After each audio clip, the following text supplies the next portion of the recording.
아멘. 11절 말씀 보십니다. 여호와여 나의 죄악이 크오니 주의 이름을 말미암아 사하소서. 나의 죄악이 크다라고 말하면서 다윗이 자신의 죄악을 회개합니다. 근데 여기서 다윗이 말하는 죄악은 무슨 죄악을 말하는 걸까요? 다윗이 이렇게 다시 회개하게 된 동기는 10절에 그 이유가 있어요. 어제 큐티 보면 10절을 보시면 여호와의 모든 길은 그의 언약과 정의를 지키는 자에게 인자와 진리로다. 10절에서 말씀하고 있는 말씀의 핵심은 이거죠. 나에 대한 모든 길을 하나님이 가지고 계신다 라는 것이고, 나에 대한 모든 길을 하나님이 알고 계신다 라고 하는 거죠. 그리고 하나님은 말씀으로 나에 대한 모든 길을 가르치시고 안내하시고 인도하신다 라는 거죠. 그런데 이 길은 그의 언약과 정의를 지키는 자에게만 인자와 진리가 됩니다. 사람의 생각으로 충분히 애굽의 세속적 가치관처럼 수리, 합리, 논리, 계산기 두드려보고 합리적으로 생각해 볼 때, 그리고 논리적으로 생각해 볼 때 이게 맞는데 하나님은 전혀 다른 방식의 말씀을 하신다는 거죠. 그런데 그 말씀대로 그는 나보다 옳도다로 순종을 했더니 하나님 그분의 말씀이 내 삶을 인자와 진리로 인도하시더라 라고 하는 거죠. 그래서 여러분 10절에서 말씀하시는 이 하나님의 언약의 복은 순종하는 자에게 임하는 말씀이다, 은혜다라고 하는 거죠.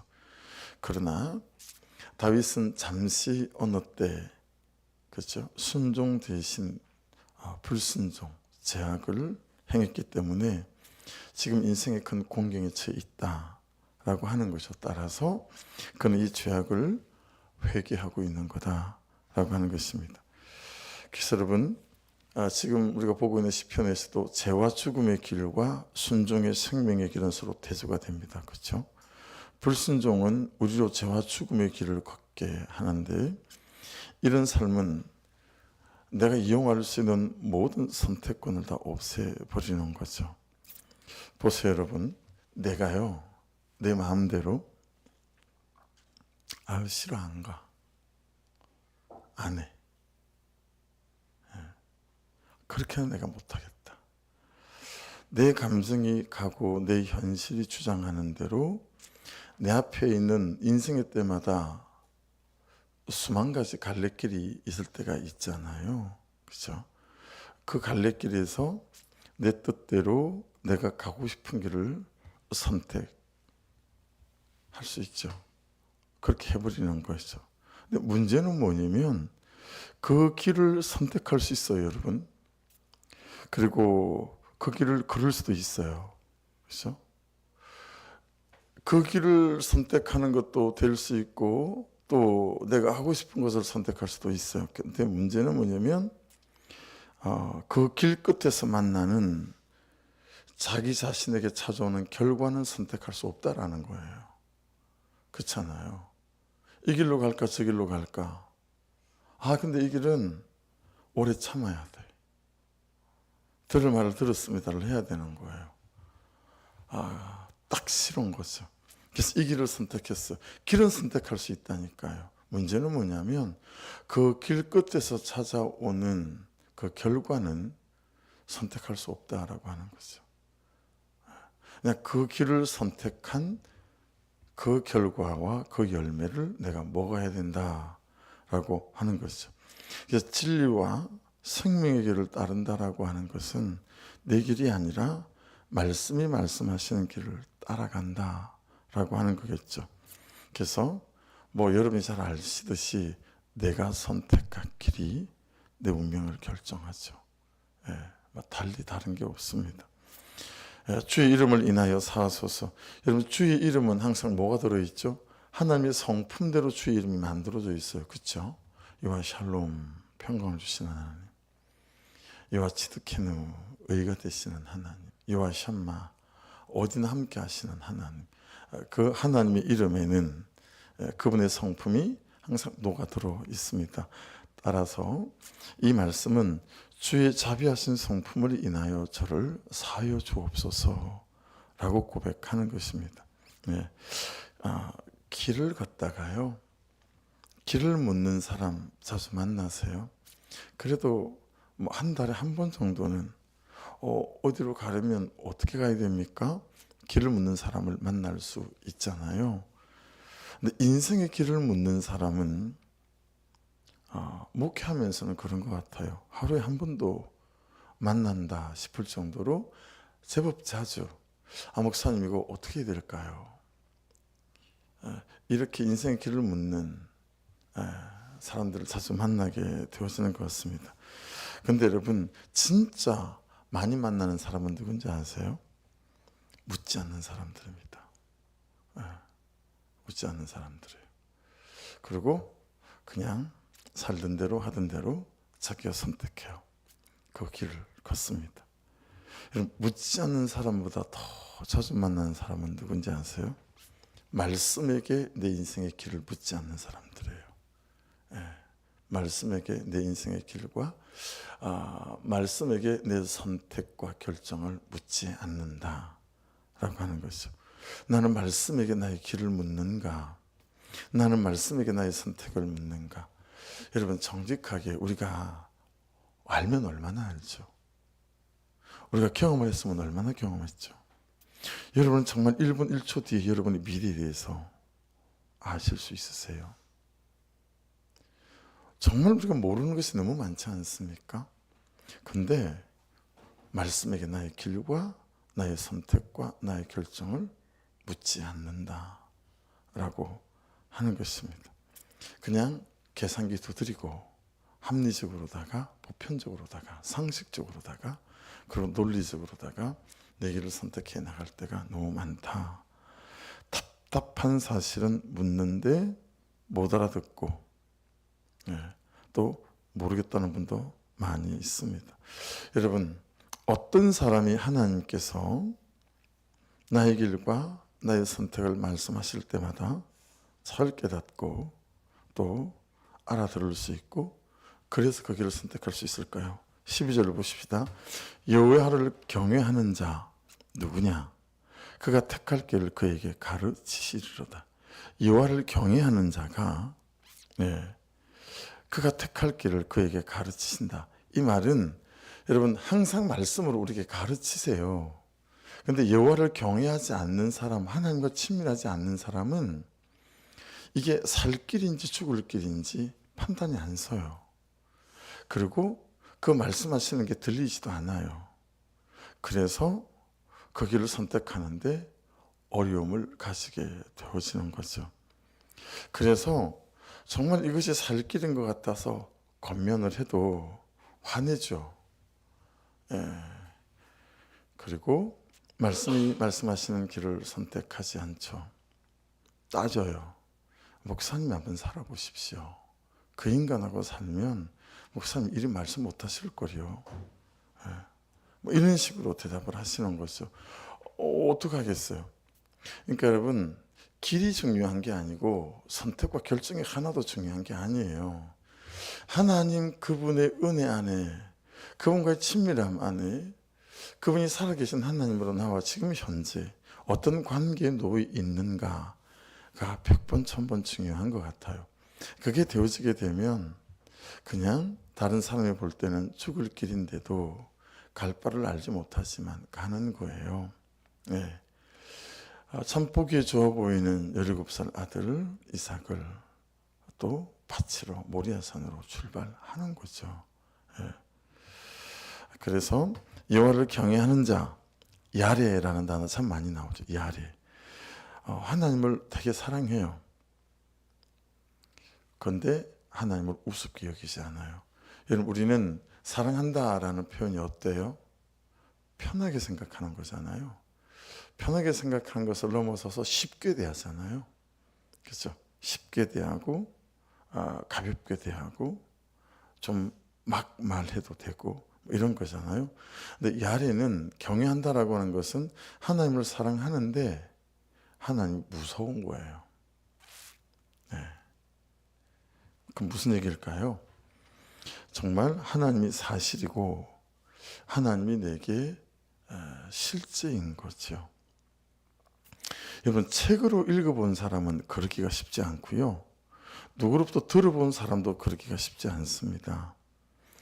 미국의 그랜드 캐년 수도 없이 말로 듣고 사진으로 보고 심지어 영상으로도 봤거든요. 근데 그냥 그랬어요. 근데 97년도 제가 그랜드 캐년에 가서 그 위에 딱 섰는데 여러분, 와, 그랜드 캐년이 제게 실제가 됐어요. 그랜드 캐년이 제게 사실이 됐죠. 말로 형용할 수 없는, 어떻게 자연이 그런 마음을 줄 수 있을까요? 그랜드 캐년 그러면 지금도 그냥 가슴이 확 펴지고 갑자기 등에 날개가 달릴 것 같은, 너무너무 그랜드 캐년 상공을 날고 싶은 거예요. 그냥 그 품에 안기고 싶은 뭐 그런 거 있죠. 예. 백두산 말로만 듣다가요.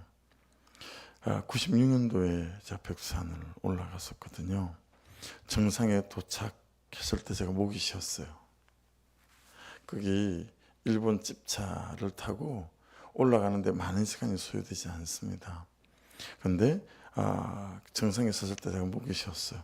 그 절경에 탄성을 지르느라고. 예. 어떤 산 꼭대기에 올라가서 그렇게 울어보기는 처음이었습니다. 그날 여러분, 조국이 제 가슴 안에 들어오던데요. 와, 희한한 경험이었어요. 그냥 내 조국 대한민국, 이게 가슴에 들어오고 북한 땅이 이 가슴 속에 들어오는 거예요. 제가 그때 참 결심했던 게 있는데, 차로라도 가능하겠죠. 자녀들을 데리고 꼭 여기로 올라와야 되겠다. 결혼하고 아이를 낳으면 그냥 여기에 데리고 올라오면 얘가 조국을 알겠구나, 대한민국을 알겠구나, 그 생각했었거든요. 네. 그러면서 여러분, 내가 이 나라를 위해서는 무엇을 해야 될까? 여러분, 그런 생각해 본 적이 있어요? 진심으로. 내가 이 나라를 위해서는 뭘 해야 될까? 그 진심으로 여러분, 그 마음이 확 들어오는 거 있죠. 네. 하나님의 마음을 사는 일이 생기더라고요. 북한 땅을 위해서 뭘 해야 될까? 그래서 여러분, 교회를 개척했을 때 북한 탈북 청소년을 위한 연변 땅에 지구 흘러놓고 세우는 거, 그때 생긴 마음이었어요. 그 마음을 샀던 거죠. 네. 그런데 캐년이 제게 경험된 거예요. 백두산이 제게 경험되어졌어요. 여러분, 하나님의 말씀이 경험되어져야 합니다. 하나님의 말씀이 경험되어지면 살아계신 하나님을 경험하는 일이 되어지기 시작합니다. 하나님의 말씀이 경험되어지는 일은 하나님의 말씀을 오늘을 사는 내 삶에 말씀을 적용해 볼 때 일어나는 일입니다. 할렐루야. 말씀을 적용해 보면 말씀이 경험되어져요. 말씀이 경험되어지게 되면 하나님을 경험하는 일이 되어져요. 그리고 하나님의 실제가 내게 되죠. 하나님이 사실로 내게 다가오게 되어서요. 그러니까 하나님은 우리에게 말씀을 주신 중요한 이유도, 야, 네가 살아가며 오늘 한 날도 살아계신 나 하나님을 경험했으면 좋겠다. 그런데 그 일이 어디로부터 시작된다고요? 그 하나님의 말씀을 내 삶에 적용해 보기 시작할 때 하나님의 말씀이 경험되어지고, 하나님의 말씀이 그렇게 경험되어지기 시작하면 하나님을 경험하는 일들이 우리에게 생긴다라고 하는 것입니다. 말씀이 경험되어지면 말씀이 문자가 아니라, 활자가 아니라 사실이 되고 실제가 되고, 또 살아계신 하나님이 복음이 실제가 되는 일들이 우리에게 주어집니다. 보세요. 그래서 그 택할 길을 저에게 가르치시리로다. 이게 이제 우리 가운데 구체적으로 어떤 갈림길 속에서 사람이 볼 때는 죽을 길 같지만 내가 그 죽을 길을 걷죠. 십자가의 길, 십자가를 지는 길. 그런데 그 길이 존재적으로다가 살리는 길이 되어지는 거죠. 주일날 부목장이 없는 주일이라 어떤 것을 좀 몇 분 하고 결정을 좀 했어요. 근데 아내가 이것도 잘 묻고 가야 되지 않겠냐고 또 그렇게 또 조언을 해서 물었어요. 하나님, 이런 생각이 있는데 어떻게 해야 될까요? 그러면서 새벽에 말씀을 묵상하다가 정말 제 마음 안에 그 질문에 대한 찾아오는 대답이 살려라, 제발 좀 살려라, 살렸으면 좋겠다, 뭐 이런 감동들 있죠. 하나님이 내가 살아나는 걸 너무 원하시고, 하나님이 가정들이 살아나는 걸 너무 원하시고, 하나님께서 한 사람 한 사람을 살아나는 걸 너무 원하시는 거구나. 그렇게 되어지니까 그럼 살리려면 어떻게 해야 될까? 뭐 이런 질문들이 되어지는 거죠. 그래서 여러분, 기도는 묻는 것은 저와 여러분이 걸어가야 될, 올라가야 될 100계단이 있다면 첫 번째 계단일 뿐이에요. 우리는 기도를 새벽을 깨우는 것을 대단한 것으로 생각할 수 있으나 이건 100계단 중에 1계단이라는 거죠. 말씀 앞에 붙고 이제 그 말씀을 가지고 말씀을 말씀하시는 대로 십자가 지는 계단을 올라서는 이게 첫 계단일 뿐이다 라고 하는 거죠. 살아있기 위해, 그리고 살리기 위해, 또 살아나길 위해, 여러분 그렇게 말씀이 말씀하시는 택한 길에 저와 여러분이 내 걸음을 옮겨놓는 은혜가 있기를 주의 이름으로 축복합니다. 그 결과가 13절인 것 같죠? 13절 보세요. 그의 영혼은 평안히 살고 그의 자손은 땅을 상속하리로다. 여러분, 내게 땅이 있으니 자손이 땅을 상속하는 거 아니겠어요? 내게 부유함이 있으니 내 부유함을 자손이 여러분 상속하는 거 아니겠어요? 그런데 가장 중요한 건 뭐예요? 평안히 살고 그의 자손은 땅을 상속하는, 이 땅에 평안히 사는, 이 하나님이 주신 평안의 땅이구나. 여러분, 많은 재산을 물려주지 못할 수 있어요. 아파트 하나 물려주지 못할 수 있죠. 그래서 평촌에 사는 우리 막내 누나는 보니까 따님께서, 조카가 이건 팔지 마, 이건 엄마 아빠 죽고 나면 내 거야, 뭐 이렇게 말하더라고요. 여러분, 그건 상속시키지 못할 수 있어요. 상속시키지 말고 그냥 싹 팔아버리시고 천국 가시길 바랍니다. 근데 다른 걸 상속해야 되겠죠. 믿음, 말씀 앞에 서는 삶, 말씀에 대해 손과 발이 가는 적용. 그래서 여러분, 자녀들과 대화를 나눌 때 커피숍에서, 밥상머리에서, 또는 차 운전하고 가면 이야기를 나눌 때 여러분, 이전의 방식으로 이야기를 나누시면 안 돼요. 옆집 애 봐라, 걔는, 이거 사단의 방식이에요. 아빠가 옛날에 살아봤는데 엄마가 옛날에, 이게 다 사단의 방식이에요. 그거 절대로 가르치시면 안 돼요. 어제 말씀에 하나님이 이리 말씀하시더라. 그래서 아빠가, 정말 그 사람이 아빠한테 대하는 걸 보면 그럴 수 없는 사람이거든. 근데 말씀이 그렇게 말씀하시면 어떡하니? 그래서 내가 말씀대로 그렇게 그냥 하나님 뜻대로 순종했어. 이게 여러분, 자녀와의 대화에, 우리의 일상의 나눔이에요. 자녀에게 어떤 어려움이 생겼어요. 그때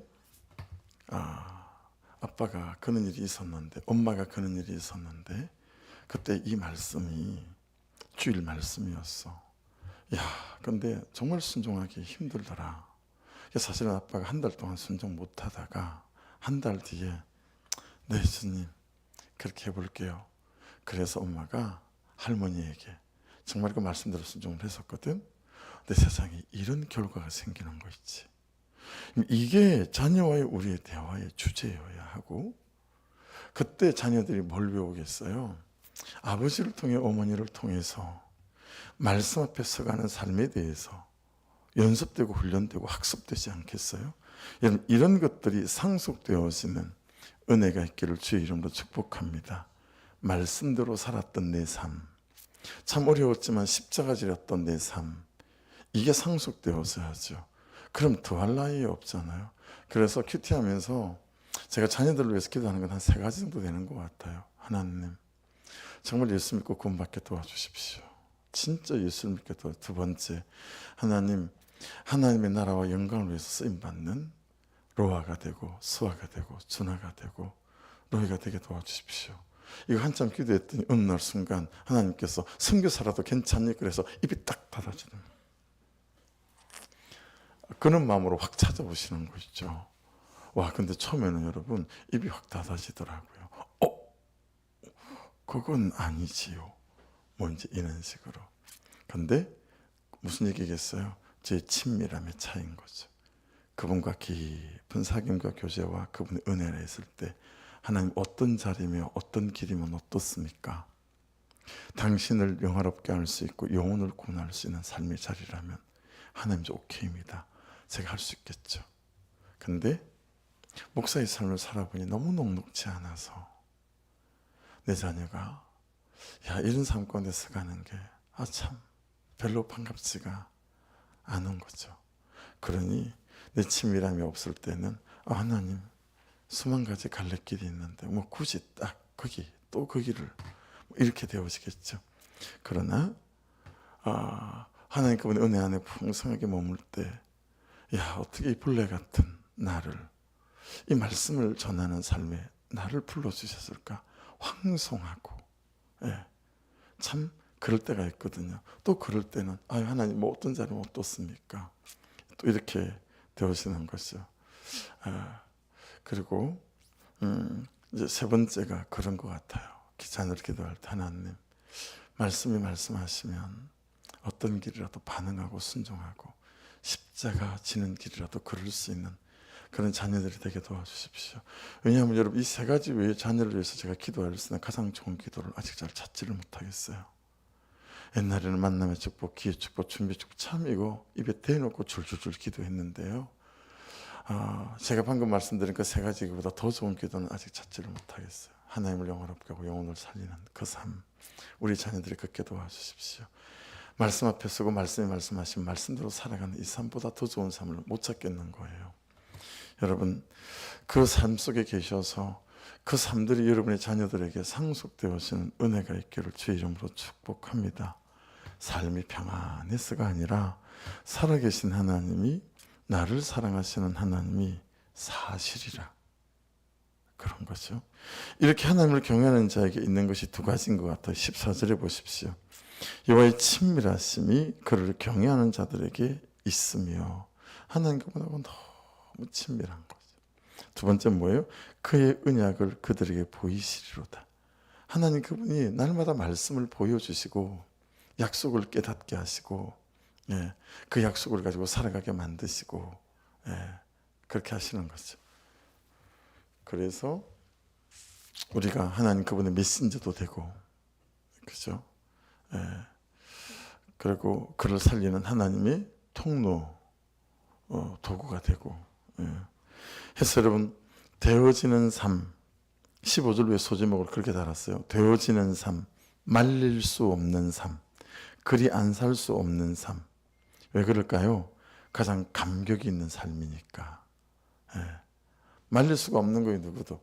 여러분, 저와 여러분이 이 새벽을 깨우는 삶, 말씀 앞에 서는 삶, 말씀대로 사는 사람이 아무도 말릴 수 없을 만큼 참 놀라운 감격이 있기를 주의 이름으로 축복합니다. 너무너무 복음이 실제고 하나님이 실제여서 아무도 못 말리는 거예요. 아침에 나오면서 어깨야, 허리야, 이놈의 새벽 기도는 뭐 이러고 이제 나올 때가 많이 있잖아요, 그렇죠?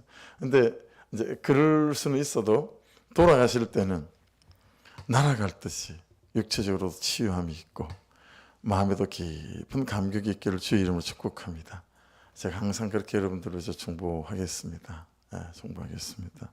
그래서 여러분 15절, 제가 1번부터 22절까지 8가지로 그냥 1, 2, 3, 4 번호를 달았어요. 목록을만. 내 눈이 항상 여호와를 바라보는 이유는 내 발을 그물에서 벗어나게 하시니까. 할렐루야. 맨날 묻는 거예요. 그분에게 묻고 그분이 말씀 주시고 그 말씀대로 살면 항상 그 그물에서 함정에서 일어서게 만드시니까. 두 번째 16절, 주여 나는 외롭고 괴로우니 내게 돌이키사 나에게 은혜를 베푸소서. 외롭고 괴로울 때 사람 찾고요, 좋은 커피숍 찾고 그럴 수 있어요. 그렇죠? 근데 근본적으로 우리의 외로움과 우리의 괴로움은 어느 분께서, 누가 도대체 풀어내시고 보듬어 주시고 일어나게 하십니까? 우리 주님이시죠. 세 번째 17절 보세요. 내 마음에 근심이 많사오니 나를 고난에서 끌어내소서. 외로움에서 근심으로 주제가 바뀌었어요. 여러분, 우리의 걱정, 염려, 근심, 두려움, 이 모든 고난에서 누가 끌어낼 수 있습니까? 이렇게 보십시다, 여러분. 다시 15절부터 다시 할게요. 대답을 가르쳐 드릴게요. 여러분의 대답은 예수 그리스도예요. 아시겠죠? 제가 질문 만들어서 여러분에게 여쭤보면, 여러분 예수 그리스도라고 조금, 새벽이니까 너무 크게는 못하시더라도 조금 여러분에게 들릴 만하게 대답을 해보십시다. 내 발을 그물에서 벗어나게 하실 분은 누구십니까? 해서 내가 항상 내 눈이 바라봐야 될 사람은 누굽니까? 나 외로움과 괴로움을 돌이켜서 은혜를 주실 분은 누구시죠? 내 마음의 근심과 염려와 두려움을 이 고난에서 끌어내실 분은 누구십니까? 나의 곤고함과 환난을 보시는 분은 누구십니까? 내 모든 죄를 사시는 분은 누구십니까? 내 원수에게서 나를 지키시는 분은 누구십니까? 내가 죽게 피할 때마다 내 수치를 없는 것처럼 하시고 나로 다시 살아나게 하시는 분은 누구십니까? 날마다 성실과 정직으로 나를 보호하시고 지키는 분은 누구십니까? 그 모든 환난에서 우리를 속량하시는 분은 누구십니까? 할렐루야. 예수 그렇습니다. 여러분, 그분과 참 실제가 되고 사실이 되어지고 그렇게 되어질 수 있도록 오늘도 말씀을 손과 발이 가는 구체적인 적용을 하시고 말씀이 경험되어짐으로 하나님이 경험되어지고 오늘 우리가 예수 그리스도 고백한 이 주제들마다 저와 여러분에게 사실이 되고 실제가 되고 경험되어지는 놀라운 날 되기를 주의 이름으로 축복합니다. 기도하겠습니다. 말씀 붙잡고 기도하시고, 그리고 중보가 필요한 분들이 있으시죠. 하나님, 살아나게 도와주소서. 예배 때마다 그들이 살아나게 하소서. 살리는 교회가 되고 목장이 되고 목자들이 되고 목사가 되고 우리 모든 사역자들이 되도록 아버지 도와주옵소서. 기도해 주시고, 어제만 해도 오후 5시에 또 한 분이 교회를 보러 오셔서 너무 하고 싶어 하시는데 그분도, 그분 목사님도 또 재정 준비를 잘 하시게, 또 8시 기도에 한 9시쯤 됐는데 또 목사님 4분이 또 한꺼번에 찾아오셔서 또 교회도 보시고 또 이런저런 말씀도 들으시고 그러고 가셨거든요. 하나님, 교회가 하나님의 은혜로 속히 잘 매매되게 도와주셔서 모든 과정들이 또 순탄하게 잘 걸어갈 수 있도록 길을 여시고 인도하여 주옵시고, 온 교회가 성도들이 같은 뜻과 같은 마음과 같은 중심으로 함께 이 걸음을 잘 걸어가게 해달라고 우리 주여 한번 부르고 기도 시작하십시다. 주여!